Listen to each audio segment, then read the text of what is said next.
Ela foi implantada, o evangelho que foi plantado naquela igreja foi um evangelho puro, um evangelho saudável, um evangelho genuíno, um evangelho cristocêntrico. Centro de tudo era Cristo.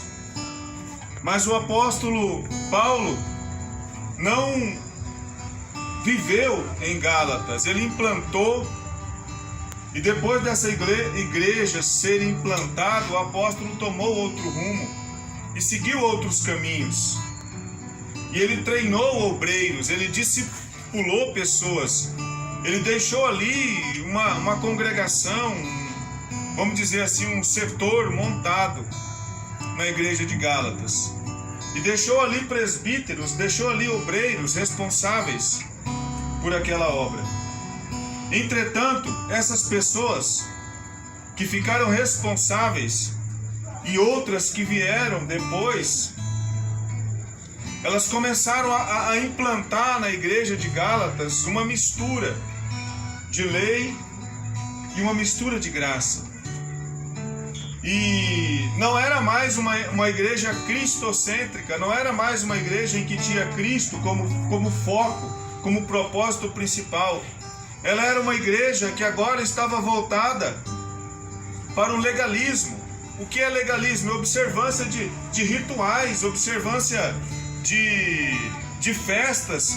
Dava-se muita ênfase a festas, dava muita ênfase a calendários, dava-se muita ênfase a tantas outras coisas que eram implantadas. A igreja de Gálatas, ela nasceu do judaísmo, ela saiu do judaísmo com todo o seu costume, ela saiu de pessoas do judaísmo para o cristianismo, e muitas pessoas que saíram do judaísmo levaram consigo para a igreja de Gálatas a observância da lei, de cerimônias, de rituais. E quando ela foi plantada pelo apóstolo Paulo, Paulo se preocupou e se dedicou em deixar uma igreja saudável. Mas depois de um tempo, essas pessoas começaram a voltar novamente para o legalismo, voltar novamente para a libertinagem, que era atender à vontade do seu ego, de suas próprias necessidades. E quando Paulo foi exortar essa igreja na carta de Gálatas, ele mostra esse texto áureo. Não apenas, alguns estudiosos dizem que esse texto áureo não é só de Gálatas, mas é um texto que deve ser plantado no coração de cada cristão. É um texto que eu preciso plantar dentro do meu coração para eu viver o que esse texto quer dizer. E aqui esse texto ele começa dizendo: fui crucificado com Cristo. Você entende o que é ser crucificado com Cristo? É sinal que nós, para servirmos ao Senhor, nós precisamos abrir mão de tudo que somos, abrir mão da nossa carne, abrir mão da nossa vontade e de fato deixar o Senhor gerir a nossa vida. Eu fui crucificado, a minha carne foi exposta com Cristo na cruz do Calvário. Então eu fui crucificado com Cristo. E o segundo ponto: assim não vivo eu, mas Cristo vive em mim.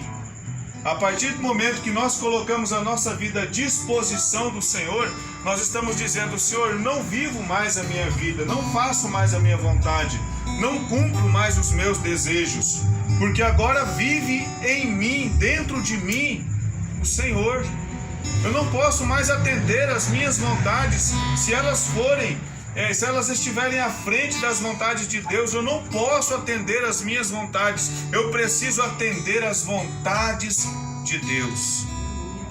Eu tenho assistido alguns filmes cristãos e eu acho tão interessante que semana passada nós assistimos um, e quando a menina recebeu a palavra de Deus, ela recebeu a pregação do Evangelho. Geralmente nos filmes, parece que na igreja é diferente, mas nos filmes a pessoa fala com todo o coração: olha, eu entrego a minha vida para o Senhor, a partir de hoje, Senhor, não é mais o que eu penso, não é mais o que eu quero, mas eu quero lançar sobre o Senhor a confiança da minha vida. E tudo aquilo que eu for fazer a partir de hoje será conforme a tua vontade, não conforme a minha. E todas as coisas que eu for fazer têm um propósito, Senhor, de glorificar o teu nome. Se eu sou um profissional na medicina, eu serei um profissional para glorificar o teu nome. Se eu sou um profissional na área da educação física, eu farei para glorificar o teu nome. Se eu cuido de um trailer de lanche, eu vou fazer os lanches para glorificar o teu nome. A partir de hoje, todas as coisas que eu fizer têm o propósito de glorificar o nome do Senhor. Já não vivo mais eu, mas Cristo vive em mim. E como Cristo vive em mim, todas as minhas atitudes precisam glorificar o nome do Senhor. E aqui, no terceiro ponto, a vida que eu agora vivo no corpo, vivo pela fé no Filho de Deus que me amou e se entregou por mim. E de manhã a gente estava falando sobre esse tema e me veio na mente um exemplo. Esse exemplo de não viver mais para nós mesmos. E o Senhor falou fortemente no meu coração: imagine uma mulher grávida. A mulher, ela vive a vida dela, ela faz o que ela quer, ela tem uma vida normal, ela tem uma vida que atende todas as expectativas dela. Mas chega um momento em que ela descobre que ela não está mais só. Ela tem dentro de um ventre uma criança, um bebê, um feto pequeno. Alguns acreditam, alguns cientistas dizem que não chega a ser uma vida ainda, mas dentro do coração e dentro da mulher existe uma vida que está sendo cuidada. E quando a mulher descobre que ela está grávida, ela para de fazer algumas coisas, ela para de ter alguns comportamentos, porque a partir de agora ela não é mais ela, mas há alguém dentro dela que precisa ser cuidado. E nós vemos as mulheres que fumam, e quando elas querem ser mãe, elas deixam de fumar. As mulheres que bebem geralmente deixam de beber.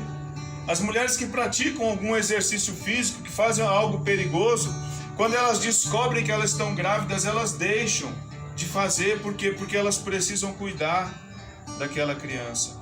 E quando a criança está no ventre dessa mulher, ela passa a viver para aquela criança.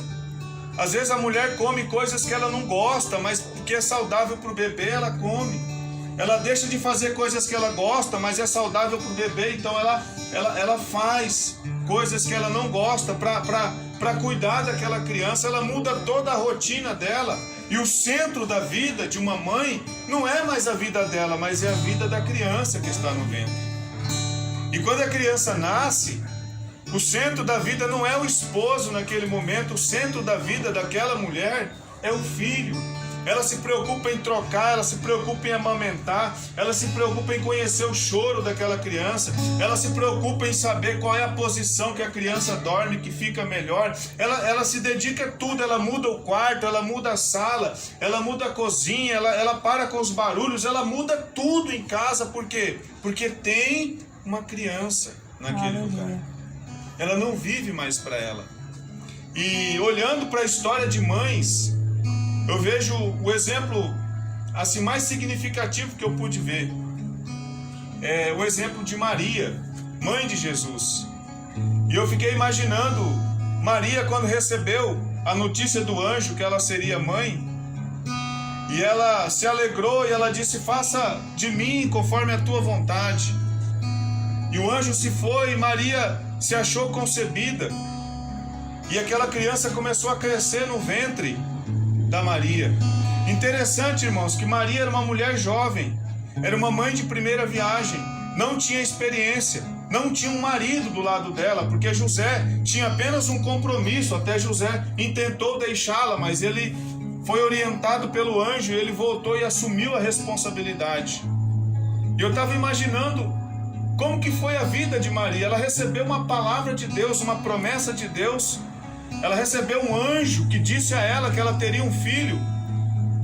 Mas você já parou para imaginar a vizinha do lado direito da Maria, a vizinha do lado esquerdo da Maria, a vizinha da frente, a comunidade em que Maria habitava, você parou para imaginar que talvez havia fofoca de uma mãe solteira, talvez haviam comentários, talvez muitas pessoas falavam mal de Maria.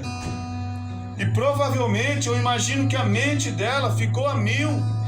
Ela acreditava que o Senhor havia feito uma promessa, ela tinha uma convicção, mas em volta dela um turbilhão de emoções estava passando, e dentro dela estava aquele que nos daria a vida eterna. Aleluia. Que é Jesus. E muitas mães, quando ficam grávidas, um turbilhão de situações acontecem ao redor. Hoje em dia algumas mães têm rejeição do filho. Algumas mães lutam contra a rejeição da própria criança. Algumas mães têm problema com o esposo. Algumas mães talvez não tenham o esposo próximo. E a mãe abandona tudo, abandona o emprego, deixa de trabalhar se for o caso. Ela muda toda a história dela para cuidar daquela criança. E isto eu poderia dizer que é o mais próximo de dizer: não vivo mais eu, mas Cristo vive em mim. Aleluia. O cristão, ele precisa ser igual uma mulher grávida. Ele precisa olhar para dentro dele e saber que dentro dele existe o Senhor. Que dentro dele existe o Espírito Santo. Que dentro dele existe alguém que poderia habitar em qualquer local deste mundo, mas escolheu dentro de nós. Aleluia.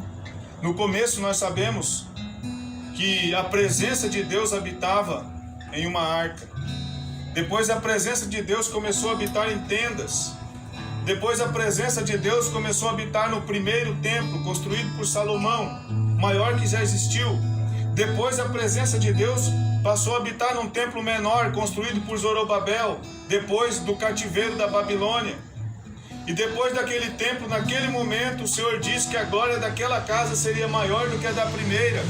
E sempre eu imaginei que a glória seria uma presença que desceria sobre aquele pequeno templo e que seria muito maior do que as outras, do que quando desceu no templo de Salomão.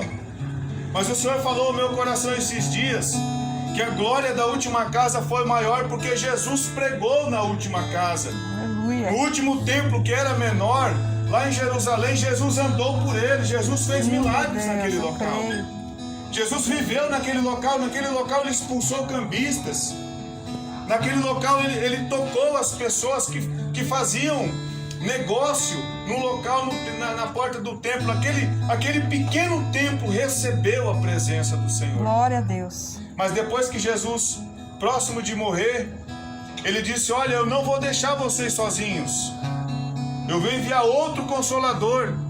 E esse Consolador não vai habitar no templo físico, feito pelas mãos dos homens, mas ele vai habitar dentro de vocês.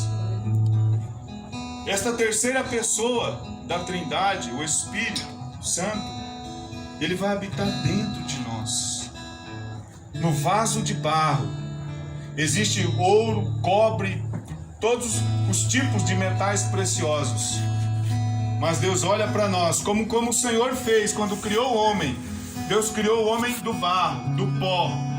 Deus formou o homem com as suas mãos, soprou na narina dele e ele passou a ser alma vivente. E agora, depois que ele é alma vivente, quando Cristo vem, quando Cristo sobe, que ele envia o Consolador vive dentro do vaso de barro, que sou eu e você. E quando nós recebemos o Senhor na nossa vida, nós precisamos entender que nós não vivemos mais